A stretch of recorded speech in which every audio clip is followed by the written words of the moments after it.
بہت خاموش تھی، ہوا آسودہ تھی یعنی خوشگوار تھی، دریا نرم سیر، دریا نرمی سے چل رہا تھا، تھی نظر حیراں کہ یہ دریا ہے یا تصویر آب. اور مجھے ایسی حیرت ہو رہی تھی کہ پتہ نہیں یہ دریا ہے اور اتنا خاموش ہے کہ جیسے لگ رہا تھا وہ کہ دریا کی تصویر لگی ہوئی ہے. جیسے گہوارے میں سو جاتا ہے طفل شیر خار، موج مسترتی کہیں گہرائیوں میں مست خواب. اور اس دریا کی مست موجیں ایسی گہرائیوں میں خواب میں مست یعنی سو رہی تھی جیسے ایک بچہ اپنے گہوارے میں سو رہا ہے. رات کے افسون سے طاہر آشیانوں میں اسیر، چونکہ رات کا جادو چل چکا تھا اس لیے پرندے اپنے آشیانوں میں اپنے گھونسلوں میں قید ہو گئے تھے، یعنی گھونسلوں میں بیٹھے ہوئے تھے. انجم کمزو گرفتار طلسم ماہتاب، انجم ستارہ، کمزو کم روشنی والا. تو ٹمٹماتے ہوئے ستارے چاند کی روشنی کے سامنے دھیمے پڑ رہے تھے.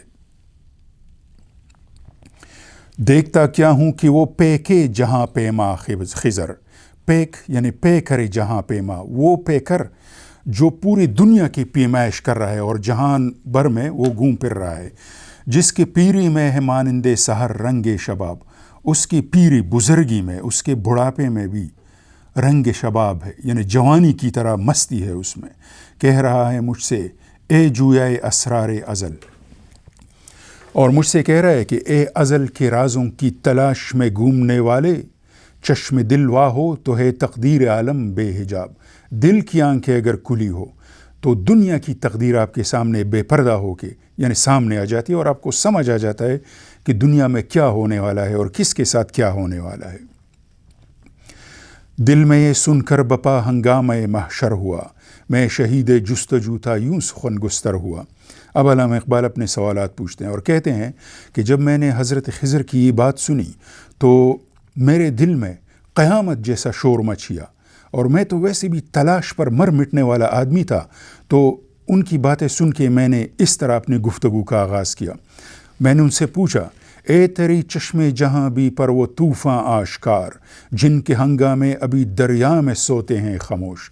اے حضرت خضر تیری آنکھوں کے سامنے وہ طوفان بھی پوشیدہ ہے. اے حضرت خضر تیری آنکھوں کے سامنے وہ طوفان بھی ظاہر ہیں جن کے ہنگامے ابھی دریا کے تہ میں سو رہے ہیں، یعنی وہ ہنگامے جو ابھی دریا کی سطح تک نہیں آئے وہ بھی تمہیں نظر آتے ہیں. چھوڑ کر کشتی مسکین و جان پاک و دیوار یتیم، علم موسیٰ بھی ہے تیرے سامنے حیرت فروش. قرآن حکیم میں یہ کہانی تفصیل سے بیان ہوئی ہے. حضرت موسیٰ علیہ السلام جب حضرت خضر علیہ السلام کے ساتھ سفر پر گئے تھے اور مسکین ایک غریب آدمی کی کشتی کو حضرت خضر نے توڑ دیا تھا اور ایک معصوم بچے کی جان لے لی تھی اور ایک یتیم بچے کی دیوار کی تعمیر کی تھی، اور موسیٰ علیہ السلام اس بارے میں پوچھتے تھے اور حضرت خضر ان کو منع کرتے تھے کہ مت پوچھو. تو علامہ اقبال اس کی طرف اشارہ کرتے کہ کہتے ہیں کہ کشتی مسکین و جان پاک و دیوار یتیم، علم موسیٰ بھی ہے تیرے سامنے حیرت فروش. پیغمبر کا علم بھی تمہارے سامنے حیران ہے کیونکہ تمہارے پاس اتنا زیادہ علم ہے.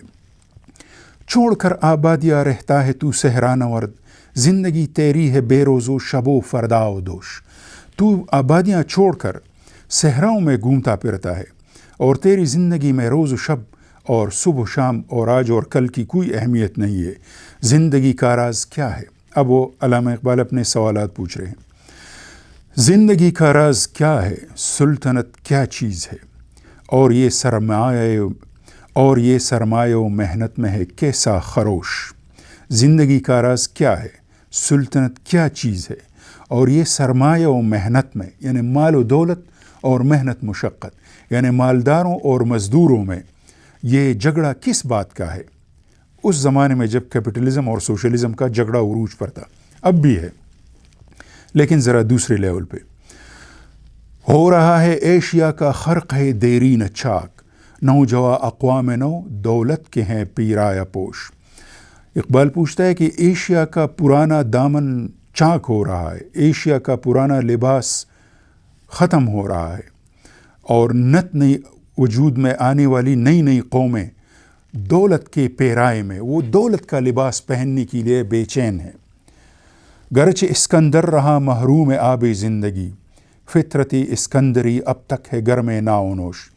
اے خضر، اگرچہ سکندر اعظم تو آب حیات نہ پا سکا، لیکن اس کی فطرت اب بھی اس کی تلاش میں ہے، یعنی اب بھی انسان اس جستجو میں ہے کہ وہ اپنی زندگی کو طویل کیسے کر سکتا ہے، کیسے وہ موت سے بچ سکتا ہے، کیسے وہ اپنے مزوں کو نہ ختم ہونے والا بنا سکتا ہے۔ بیچتا ہے ہاشمی ناموس دین مصطفیٰ، خاک خوں میں مل رہا ہے۔ بیچتا ہے ہاشمی ناموس دین مصطفیٰ، خاک خوں میں مل رہا ہے ترکمان سخت کوش۔ بہت ہی سیاسی شعر ہے یہ۔ 1920-21 میں جب خلافت عثمانیہ ختم ہو گیا تھا، اور اس کے ختم ہونے کی وجہ یہ تھی کہ عرب دنیا میں بغاوتیں ہوئی تھی خلافت کے خلاف، تو علامہ صاحب کہتے ہیں کہ جو ہاشمی ہے، آل رسول ہیں، وہ دین مصطفیٰ کی عزت کی سودے کر رہے ہیں، کیونکہ وہ انگریزوں کے ساتھ مل کر خلافت عثمانیہ کے خلاف سازشیں کر رہے ہیں۔ بیچتا ہے ہاشمی ناموس دین مصطفیٰ، خاک خوں میں مل رہا ہے ترکمان سخت کوش۔ اور اس ہاشمی اور فرنگی بنو ہاشم یعنی مطلب عربوں کی اور یہ عربوں اور فرنگیوں کی اتحاد کے نتیجے میں کیا ہو رہا ہے؟ ترکمان سخت کوش خاک اور خون میں وہ لٹ رہا ہے۔ ترکوں پہ بہت برا وقت تھا، اس وقت خلافت ختم ہو رہی تھی اور ترکوں کا قتل عام ہو رہا تھا دنیا کے کئی ان ممالک میں جہاں پہ خلافت عثمانیہ تھی۔ تو علامہ صاحب حضرت خضر سے پوچھتا ہے کہ یہ سب کیا ہے؟ بیچتا ہے ہاشمی ناموس دین مصطفیٰ، یعنی جو عرب ہیں اور جو اس دین کے اصل علمبردار تھے، وہ اس دین کی خرید و فروخت کر رہے ہیں، اور جو اس دین سے باہر کے لوگ تھے وہ اس دین کے خاطر خون بہا رہے ہیں۔ یہ سب کیا ہے؟ آگ ہے، اولاد ابراہیم ہے، نمرود ہے، کیا کسی کو پھر کسی کا امتحان مقصود ہے؟ تو یہ ہے علامہ اقبال کے سوالات حضرت خضر سے، اور پھر حضرت خضر نے ان کے جو جوابات دیے ہیں، ابھی ان کا ٹائم نہیں ہے، لیکن صرف یعنی آپ کی بتانے کے لیے جو پہلے سوال کا جواب ہے، تھوڑا سا میں 2-3 شعر آپ کے ساتھ شیئر کرتا ہوں۔ زندگی کیا جواب دیا ہے؟ برتر از اندیش سود و زیاں ہے زندگی، ہے کبھی جاں اور کبھی تسلیم جاں ہے زندگی، تو اسے پیمانے امروز فرداں سے نناب، جاوداں پہ ہم رواں ہر دم جواں ہے زندگی، اپنی دنیا آپ پیدا کر اگر زندوں میں ہے، سر آدم ہے ضمیر کن فکاں ہے زندگی۔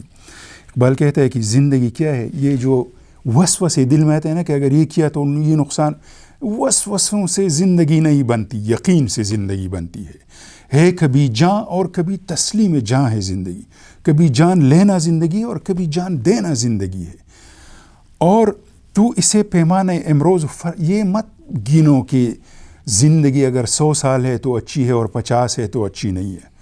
زندگی ان روز و شب اور ماہ و سال کا نام نہیں ہے، جاوداں پہ ہم رواں ہر دم جواں ہے زندگی۔ زندگی تو ایک تسلسل کا نام ہے، اور اس میں بہت سے اشعار ہیں، لیکن یہ ایک شعر جو ہے نا یہ کافی ہے سبق حاصل کرنے کے لیے، اور اسی پہ میں ختم کرتا ہوں۔ اپنی دنیا آپ پیدا کر اگر زندوں میں، تم اگر خود کو زندہ سمجھتے ہو نا تو اپنی زندگی خود بناؤ۔ زندگی وہ ہے جو تم خود بناتے ہو۔ دوسروں پہ انحصار کرنا، دوسروں سے امید رکھنا کہ کوئی آئے گا، فلاں کی وجہ سے میری زندگی خراب ہے، فلاں کی وجہ سے میری زندگی بہتر ہو سکتی ہے، اس طرح کی سوچ والے لوگ کبھی بھی اچھی زندگی نہیں جی سکتے۔ اپنی دنیا آپ پیدا کر اگر زندوں میں ہے، سر آدم ہے ضمیر کن فکاں ہے زندگی۔ آدمیت کا راز جو ہے وہ کیا ہے؟ اور زندگی یعنی زندگی آدمیت کا راز ہے، اور ضمیر کن فکاں ہے۔ جس طرح اللہ تعالیٰ کہتے ہیں کن فیکون، ہو جاؤ تو ہو جاتا ہے، تو آپ بھی اگر اپنی زندگی خود پیدا کرو، اپنے زور بازو سے اپنا راستہ بناؤ، اپنے پیروں پہ کھڑے ہو جاؤ، دوسروں کے سہارے چھوڑ کر اپنے دل میں جھانک لو، تو پھر تم بھی کہو گے ہو جاؤ تو ہو جائے گا۔